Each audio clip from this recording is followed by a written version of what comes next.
Welcome to the ATiO Podcast, the ultimate gateway to first-hand insights from world-renowned experts in the realm of advanced therapies and orthopedics, unraveling the latest advancements and perspectives. Join us as we navigate this intricate landscape right here on the ATiO Podcast.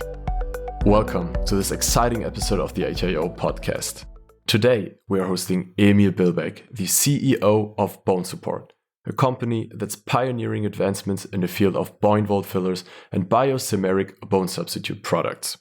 Under Emil's leadership, Bonesupport has made significant strides in the medical industry, including the notable achievement of obtaining FDA approval for CERAMENT G, the first ever synthetic bone graft with antibiotic elution.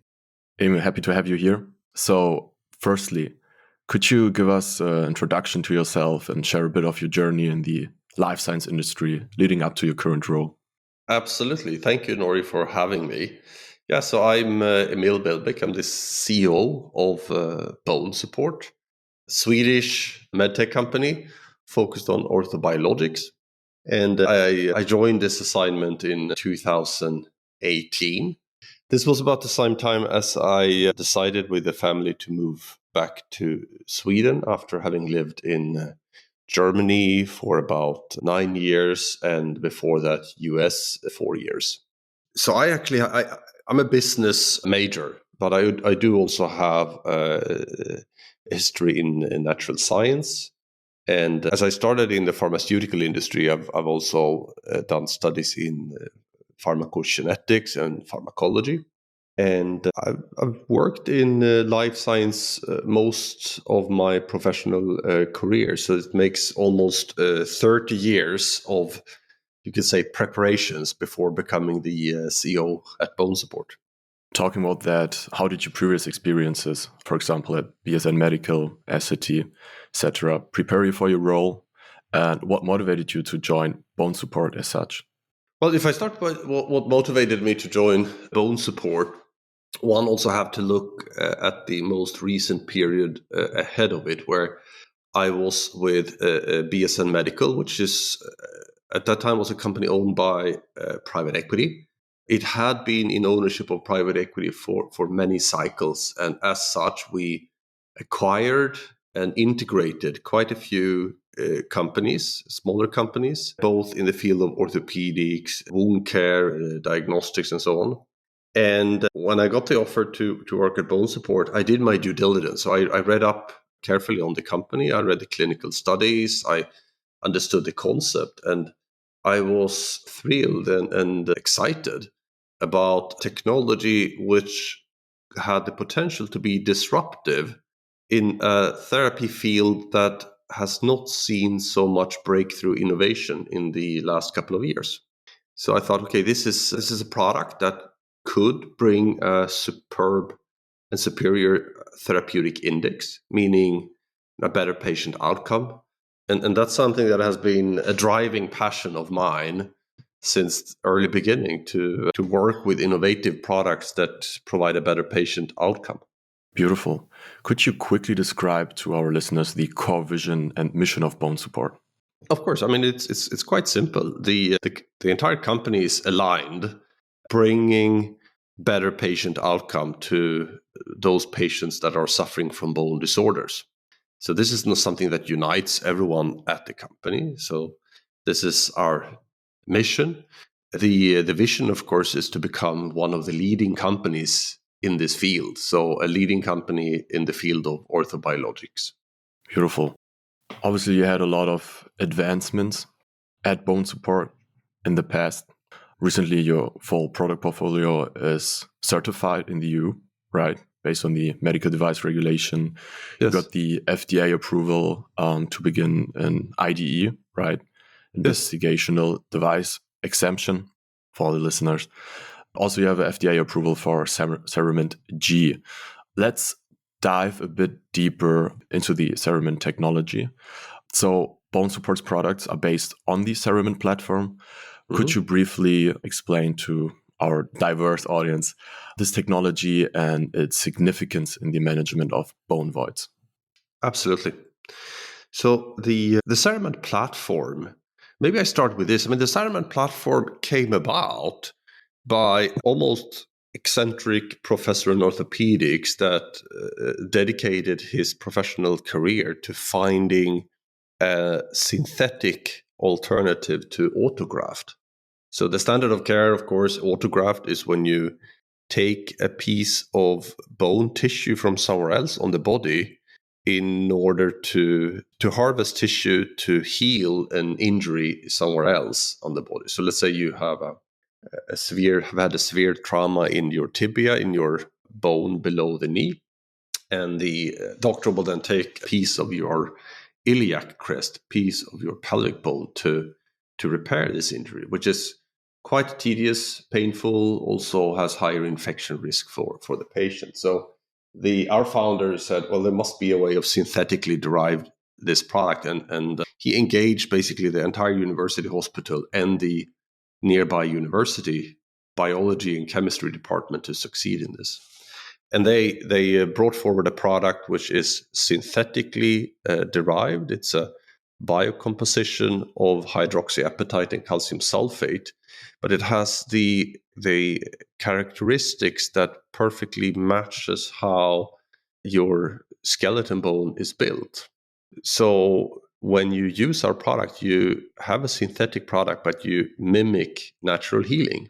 And now, of course, the listeners can wonder, what does that really mean? It's quite cryptic. Well, it actually means that when you have these kind of difficult injuries to your skeleton bone, you can use our product, CERAMENT, to heal it, repair it, inject it at the site of the injury. And after 6 to 12 months, it will fully have resorbed and been replaced with native bone, meaning your own bone. There's one more peculiarity with the product, one more unique feature, and that is that in this platform, in this matrix biocomposite, we can also lock local antibiotics. So we can lock antibiotics inside the product, which is eluted at the injury site at the same pace of the healing, basically. So as the healing progresses, antibiotic is eluted and protects the injury site from microbial infestation. You said the implemented drugs are eluted on the base of the healing process. Mm-hmm. How does that work in a nutshell? Maybe you can elaborate on that. Of course. I mean, good question. So when CERAMENT is injected, it has the characteristics almost of a toothpaste. So it fills the voids and cracks of the rather irregular bone void cavity. And after about 9 to 12 minutes, it has gone completely hard. So it kind of stabilizes the site of the injury. And after just a few days, as the healing process starts, the material will transform again. And the calcium sulfate will start to be resorbed, which leaves a 3-dimensional micro matrix of hydroxyapatite. And it's at this stage also that the antibiotic is eluted. And this is the most critical healing phase, of course. And if you have bacteria that has infested the material or the close by tissue, then the healing will stop. So you have a material where you can repair bone and bone injuries. And at the same time, you have antibiotic elution to protect the site, which basically allows you to do a one-stage procedure instead of multiple-stage procedure where you first maybe have to eradicate any microbials on site and then repair the bone. Here you do it in a one-stage procedure. And this has also proven to show very strong results in several clinical studies versus the more traditional way of treating these injuries. Speaking of the results, do you have any kind of numbers you can share with us and the audience to have an idea on which scale we're talking about? Yeah, absolutely. So there are a couple of really well-made clinical studies. I think we are one of the very few synthetic bone grafts that also have level 1 RCT backing up the evidence and validating the benefits of the product. What comes to mind specifically is a study done on diabetic foot ulcers, as well as Gustilo Anderson 3B injury, so very severe trauma injuries with soft tissue damage also to the bone. And both of these studies showed a reduced amputation rate of 74 and 77% versus the standard of care. So let me explain. So that means that when patients were treated instead with CERAMENT containing gentamicin, the surgeon had a reduction of amputation incidence of 74 and 77% respectively for these two indication groups. That was a study that compared the standard of care was then a literature reference, but demographically matched and with big samples of population so that you can have comparable results. And I think impressive numbers. Yeah, and those are, I agree, those are very impressive numbers. You can imagine also what does it mean actually to the patient that have suffered such a bad trauma or that have experienced such a severe diabetic foot complication to be able to have limb salvage instead of losing the limb. I think will have a fundamental difference for that patient for the rest of the life. Definitely. So you mentioned that Bonesupport was founded and launched based on the dedication of a single surgeon. Did he also himself launch the company? Yeah. The inventor, the inventor of the technology. Well, actually, it was not just one inventor. It was a whole group. It was the chemistry science department at the university. It was you have contribution from biology department and then the university hospital. But the professor, his name is Lars Lidgren.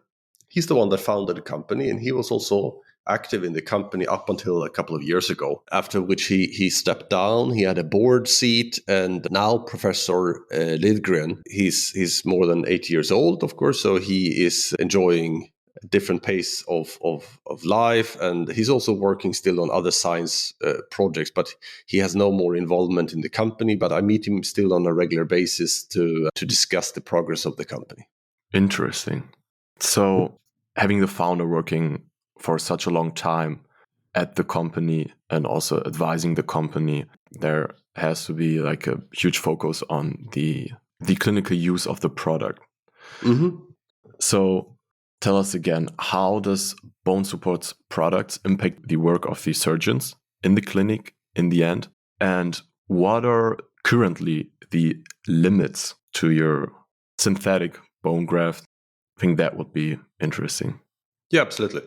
I mean, so first, what you mentioned, I agree. It's such a great benefit to have the inventor remain in the company and really show interest to see that the innovation that he or she has brought to life is being used.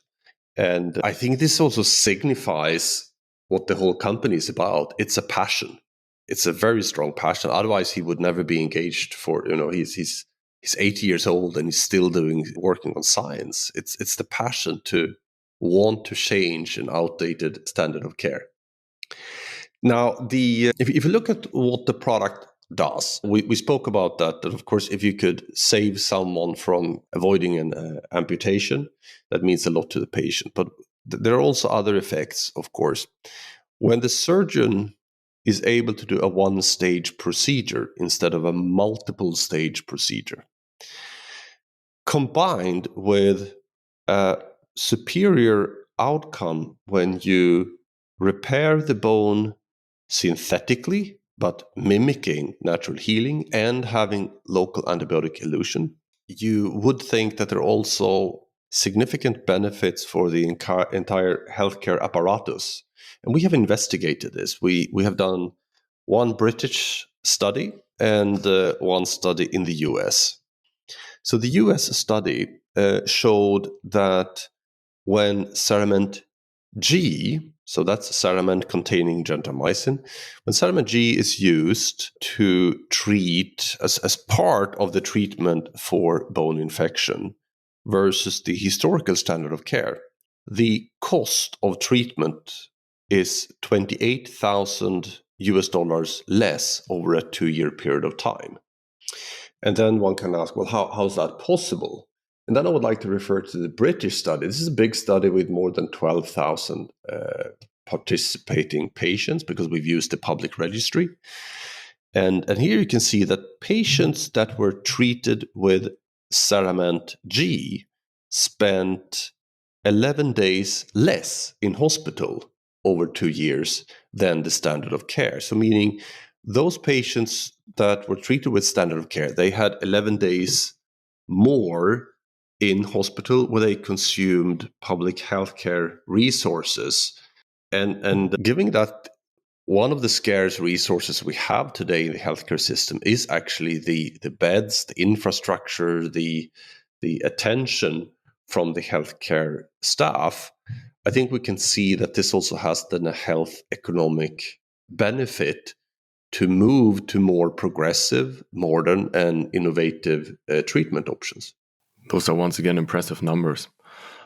Let's briefly touch on what are some of the upcoming innovations in orthopedics that you find most exciting.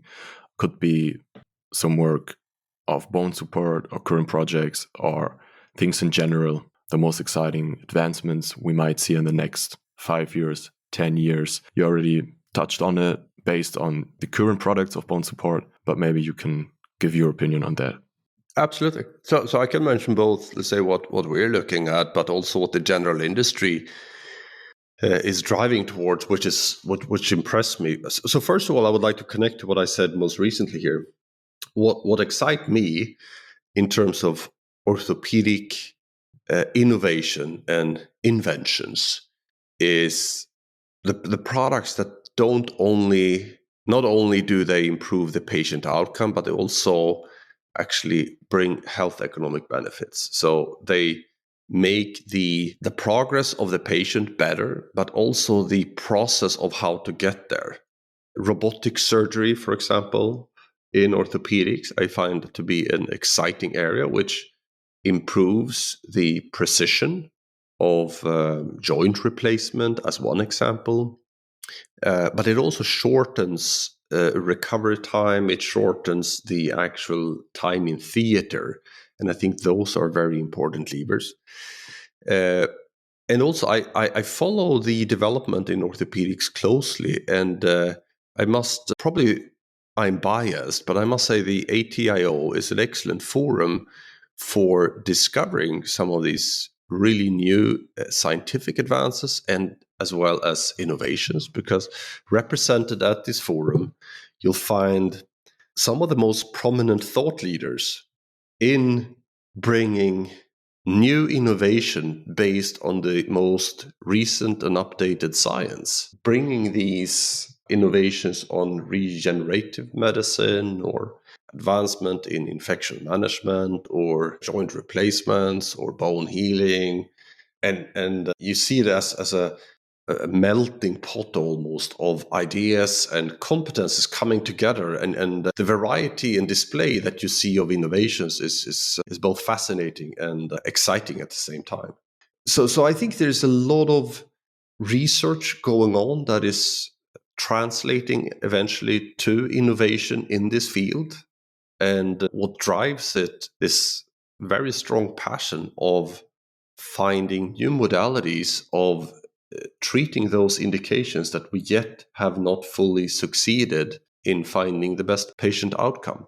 So it's the constant battle, as is the battle, let's say, to manage bone infections, where there's a higher and more frequent incidence of resistant microbials, where both the industry and science are coming together to find ways of avoiding that resistant bacteria becomes the next big pandemic.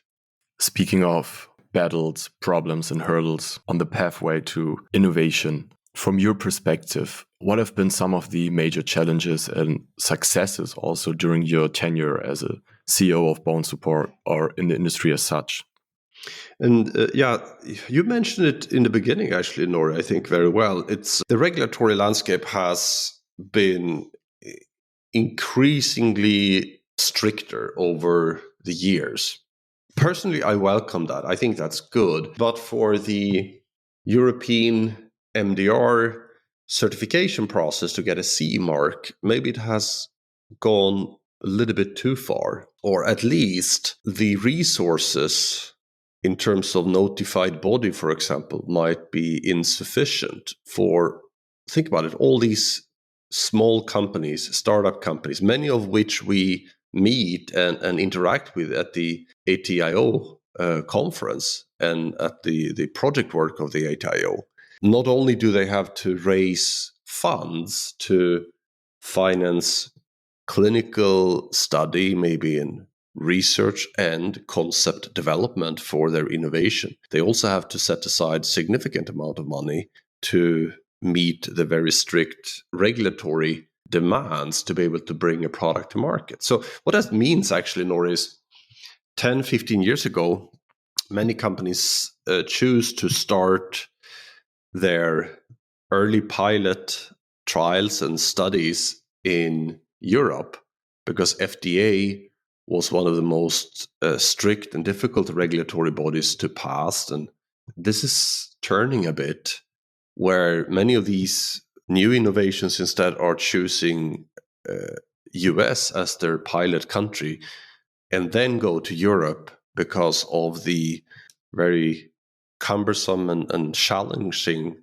regulations in Europe. And it is not just that the regulations are difficult, but if there's not enough notified body to even do the work, there's a delay which some of these smaller companies could not even afford. And I think that would be the biggest challenges. Now, Bonesupport has successfully navigated through this because we concluded that indeed we have the full certification. We are the only product with local antibiotic elution that is approved by FDA for the US market. So this is not a problem for us, but we sympathize with the entire industry where we see that the lack of regulatory body resources in Europe, notified bodies, I think it has gone from 74 notified bodies down to 16. And these 16, of course, have not the ability to service all those innovative concepts that want to go to market. We know that equity has dried up in the last 2 years due to surging inflation, bringing interest rates higher. Those are all challenges. And maybe again, I'm biased, but I think looking at the ATiO, there are forums like this needed to then connect those willing to invest with the latest science and with the latest inventors and innovations to also select really good ideas to be brought forward. Definitely. And what you highlighted, that the regulatory aspect in the development of a product from bench side to the patient's bed is critical and often a failure point for a lot of products. Do you have any concrete proposal or idea or solution to that problem? Or based on your experiences, something you can share? Yeah. Again, I would like to emphasize that, of course, it's very good to have strict regulations so that those products that are brought to patients are safe and do the job they're intended to do. The challenge is that it takes the same product 10 years ago versus now. It takes sometimes double the time to get to market due to the lack of resources within the system. Double the time. In absolute numbers, what are we speaking about? Well, it depends on the complexity of the product, but if with the backlog of notified body, we know that there are companies with great concept that previously maybe would take 8-9 months when all the clinical work is done, basically just to get regulatory approval, that have been waiting for almost 18 to 24 months just to get the attention of the notified body, which is very challenging because you need then funding constantly to uphold operations during this period. And are those numbers comparable with the time span you experienced at Bonesupport, for example, waiting for approval for CERAMENT? It's not actually, but where Bonesupport separates itself from most early stage companies is my predecessors and the company in its foundation had invested significantly more in clinical studies than any other similar product that I have seen or encountered. So our documentation was more profound. Our documentation was also much more broad and deep, which simplify the process. And I should say, which is not a trivial detail, we started very early. And when you say, what advice can we give? Well, we started really early. So we were early out of the gates, and we could quickly get the notified body attention and in interactions. But the advice to entrepreneurs, science, research, early stage would be partner up and start early. Find competent partners to work with.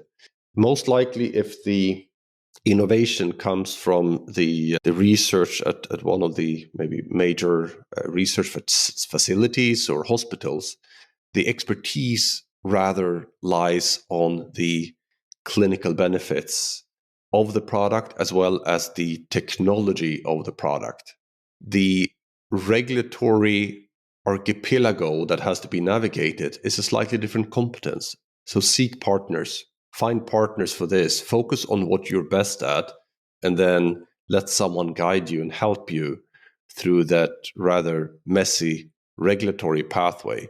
That's one advice I would give. But I think that's also in general, I think focus on what you're good at, do that the best you can, and then partner up with others that can help you navigate an environment which has become increasingly complex and complicated. Beautiful. I think that's a good note to end on. Thanks again, Emil, for your insights, and I'm looking forward to welcoming you again in Berlin this year. Thank you very much, Nordjan. Thank you for a pleasant conversation. We hope you've gained as much inspiration and knowledge from this conversation as we have. Remember, the journey of innovation and progress is an ongoing one, and the contributions of visionaries like our guests continue to shape a brighter future for us all. Stay tuned for more engaging interviews and discussions. In the meantime, check out our website at atioalliance.org for more information and content. Thank you for joining us.